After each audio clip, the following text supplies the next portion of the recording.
Okay, welcome back. So now we're going to be starting with our conditional statement. Alright, and the first thing we want to state is that if, then we open our parentheses. If what? If username value. If username value. You can still remember how I told you in equality and inequality that when you have three equal to signs like this, it means equal to, equal value, and then equal, it has equal value and then equal data or something, so it's equal to. So now we are not saying if username value is equal to nothing. Are you following now? If username value is equal to nothing, then what should happen? So we can use, okay, I will use set incorrect.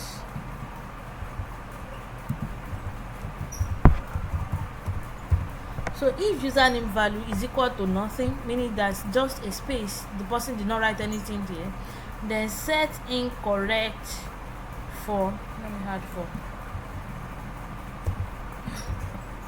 set incorrect for, then I'll open my parentheses, and then what should be there when it is not correct? So set incorrect for, and it should be the username.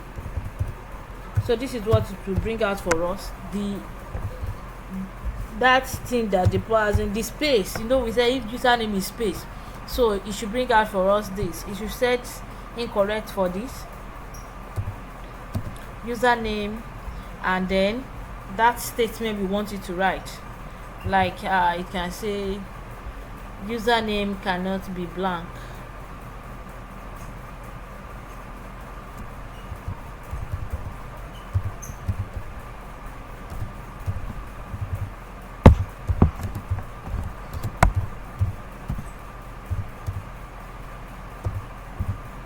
Username cannot be blank. Okay. Wow, there is an error here. I supposed to open a curly brace for this.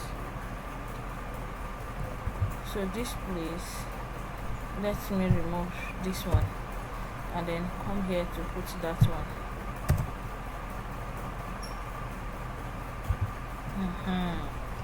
So now, but remember we just said, see, there is a way I can just input some code, but I don't want it to be raw. That's why we are using this method now. So I'm going to be passing in another argument outside this function.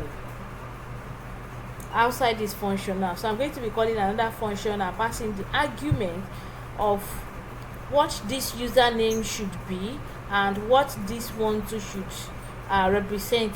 You know what passing argument means. Okay, so I'll be saying function. So what's the name? Function set incorrect for. So that's the name of the function now.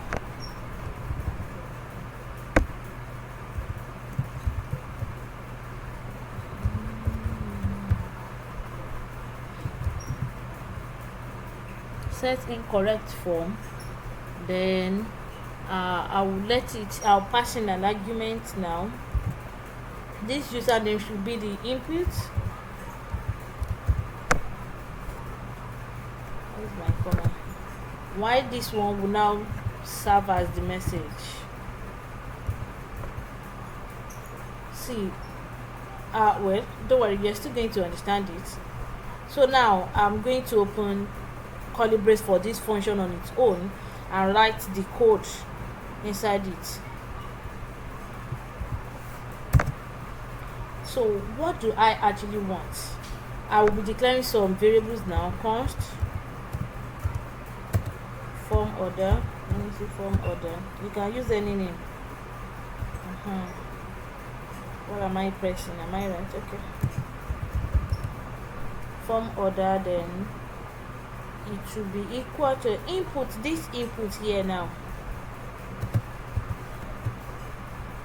input dot parent element. Where's my hand? I don't know why I'm not saying very well. Input dot parent element. Where is it?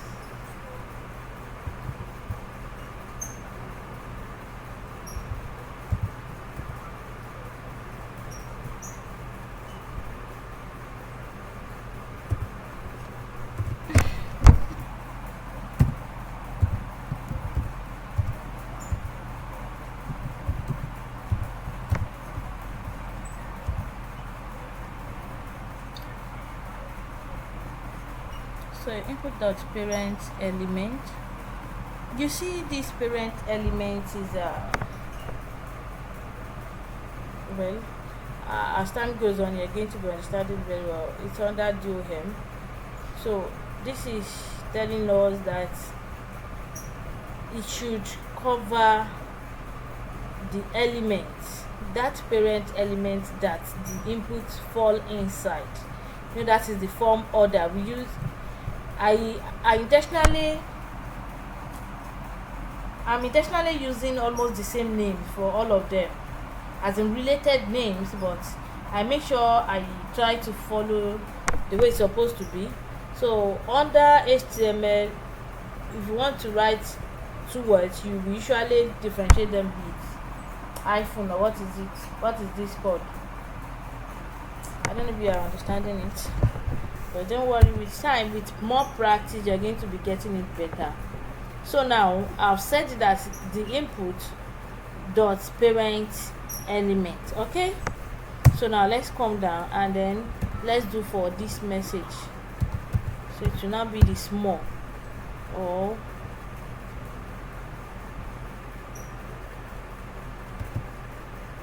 let me see, where's my HTML? What did I use for that small? Okay, so it's error. So the small label, but that is not why I'm using this. But I'm using this variable. All these are variable names. This form order, this small, they are variable names, and we all know that we can choose any name we want for our variable names. But it doesn't sound weird when you just say constant, and then you want to pick your variable name. You now said village people. So how will you even remember what you actually intended by that code? But with all this now, form order, I already know I'm talking about the form control here.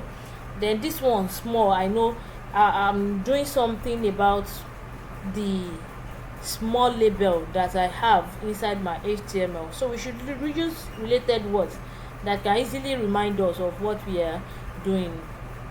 Okay, so now I want to try to relate this with this. So I now said this variable small now should be equal to form order.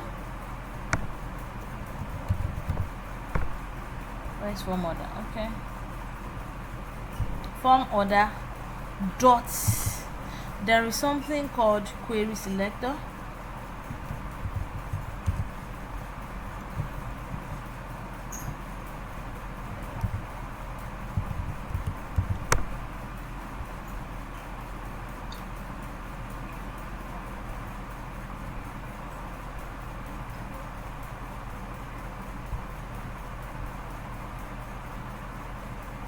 The small, okay. So I'm going to be inside the, what is it called, quotation. So it should be for the small. And now this small here, now we said it should be from the inner text. It comes from HTML inner text, small dot inner text.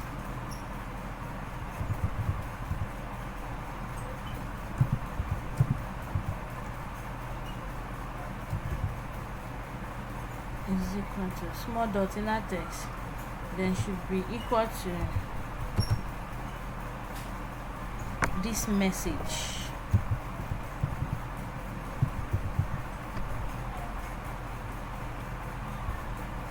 So remember that our message,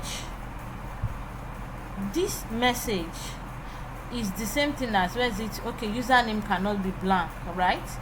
But this message that we just chose and wrote here, as we use it to pass in an argument for this function, what is the value of this message? That is the essence of all these stories that we've been writing here, now. So form order the query selector. So you should, I want to deeply explain this query selector for you so that you can understand it a little bit. So when we are talking of query selector, actually it helps in it will help us to detect the first element, the first HTML element that matches a particular selector on CSS. Remember this thing, let me go back there. Remember we put this is one of our CSS selector. So we have this form order dot error, which means that we have a class of form order and error. Meanwhile, we have deleted that from our HTML. So but when we're talking of our form order, where is it? So this form order, there is one element that is closer to this, so and that is, so it's going to choose so we are not telling it this the element that that this, what is this, okay, we are not telling it the element that we want this to select, so we gave it this one, this small. So and from our label, so we gave it this one, this small, so it's going to, I don't know, we did not specify a class name of error. Now in our HTML we have deleted it, but while styling in CSS we styled that class, we styled it as a class, the what is it called, the error. So we styled it as a class, form order error and all of that. Okay, so now, so this is what the query selector is going to pick now, is that it's going to select the first element that matches that specified selector. We have not chosen the selector, but we're going to write that now.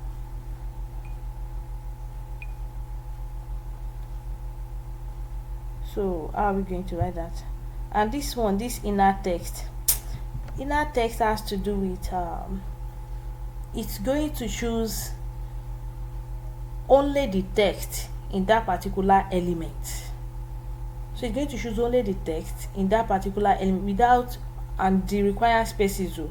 But if there is any extra spaces, like spaces 3, I don't know, let me give you a sample here, like spaces 3 times of this, it's not going to pick it. So it will erase that and only pick the necessary text. Are you getting? So that is what inner text has to do with. So having done this, now we are going to be selecting that CSS selector now. So when we pick that CSS selector, so how do we pick that? So let's, the form order that we are using here, the form order, then we say dot class name,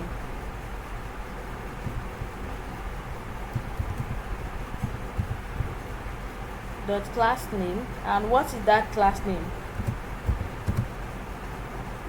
Form control error, form order, form order,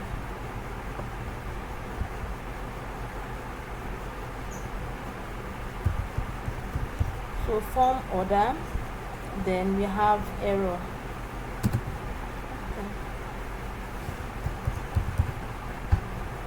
Let me put this inside quotation.